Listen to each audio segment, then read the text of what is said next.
The landscape of SEO is always changing, and especially today, the importance of links has never been higher. But the first step is to actually understand what they are, what they'll do for you, and exactly how you're going to build them.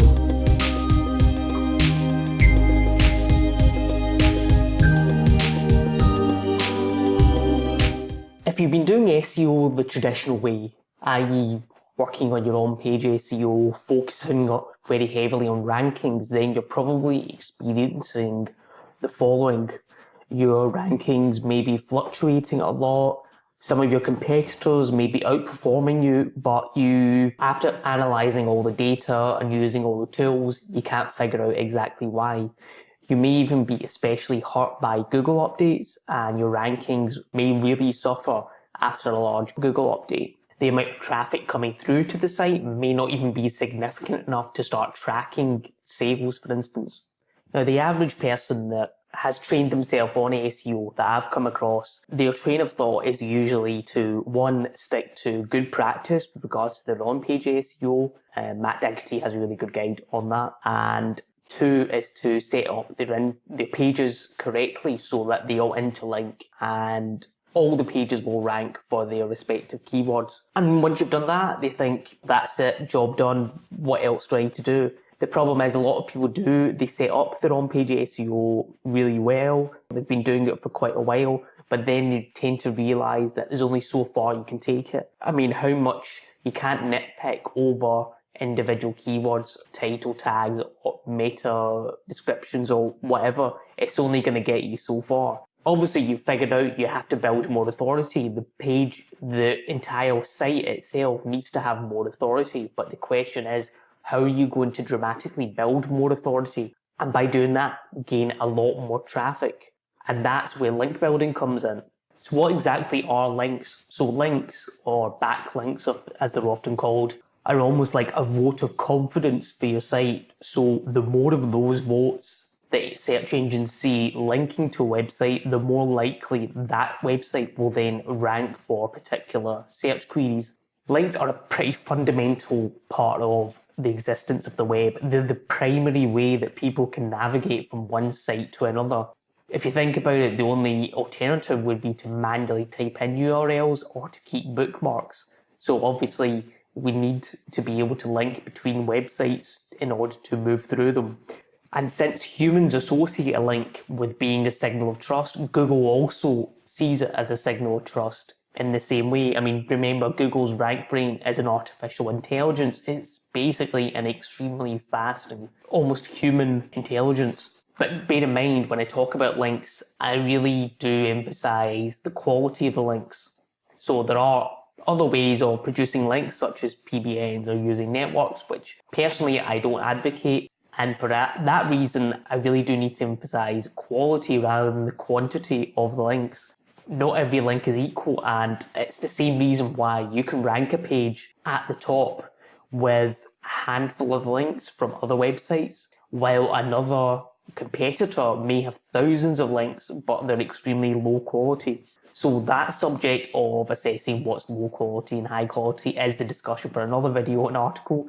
But simply put, you need to just adopt the basic principle that you want links to your website from a page which is relevant to the website or subject and is likely to have an audience who would also be interested in your content.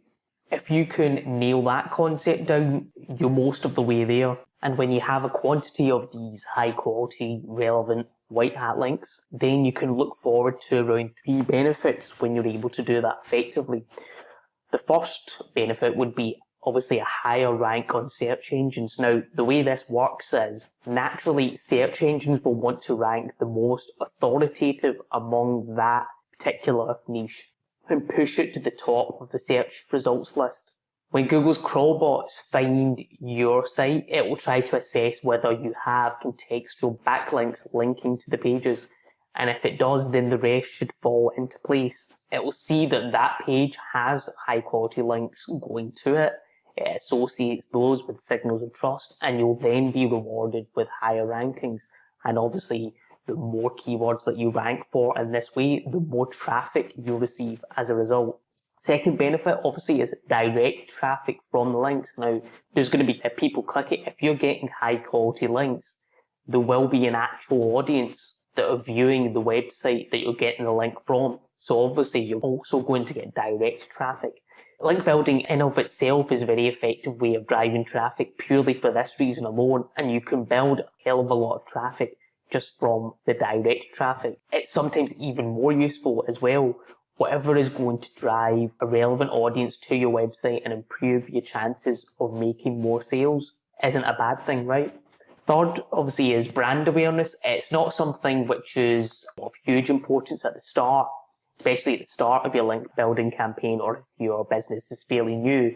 But as time goes on and you build relationships with other website owners or editors or whoever, your reputation will enhance within the industry, your brand awareness will come into play, and that will become an important factor into becoming an authority.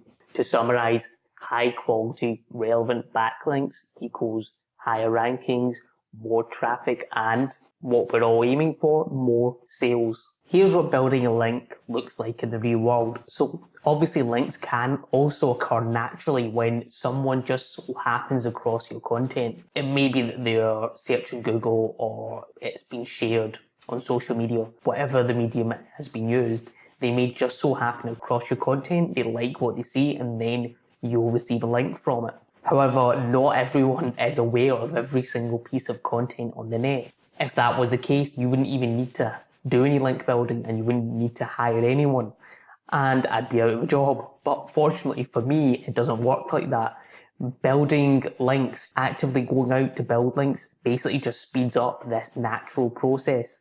But the key first step is to create useful, engaging and informative content. You next want to reach out to people who also find it useful, and then you will then want to, via email or phone up or whatever, prod them and show them this mega useful content and hopefully receive a link from doing that.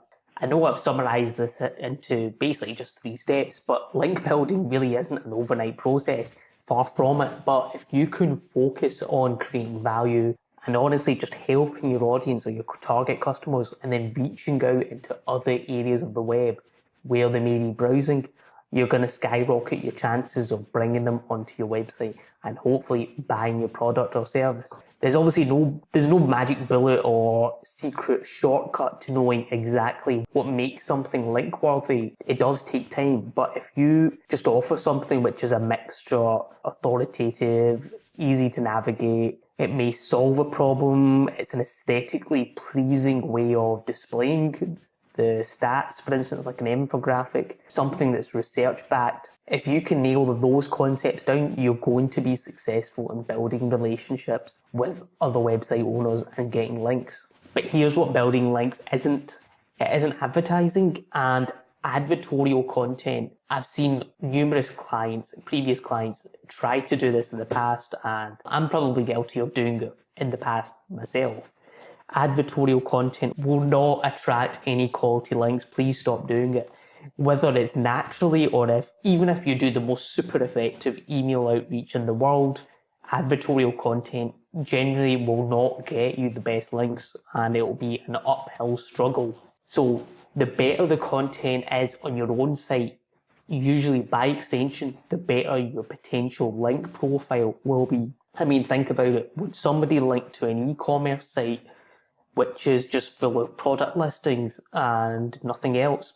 Probably not. I mean, because unless you're selling something which nobody else in the world can create their own version of, that isn't the case for anyone, then that's not going to work. You also want to refrain from buying a lot of links. You do see a lot of people in the industry buying links, whether that's from Web 2.0s or PBNs or whatever. It does happen, and we could argue about this all day about whether it works or it doesn't. But personally, I don't. And I would say to ask yourself, if you're able to buy a link, and there's no discussion about whether the quality of the content is good, there's no qualms about it, and they openly admit that they sell links, and they'll sell links to anybody, then I would really question whether you want links from them, because think about the kind of other websites that you'll be sharing this link space with, and what effect is it going to have on your link profile. To learn more about links in more specific detail and exactly the kind of links you'll want to build, check out my other trainings and articles. But your take home from this is to really think about whether you're building truly relevant and contextual links, and if the content you're producing right now is really going to continue to help you build those kind of links. So I'm going to leave you with this. Your links will only be as good as your website. So have a think about that and think about whether that is the case for your website. Thanks for taking the time out to watch this video. If you want to continue watching them and want me to keep making more of these, please subscribe to my YouTube channel.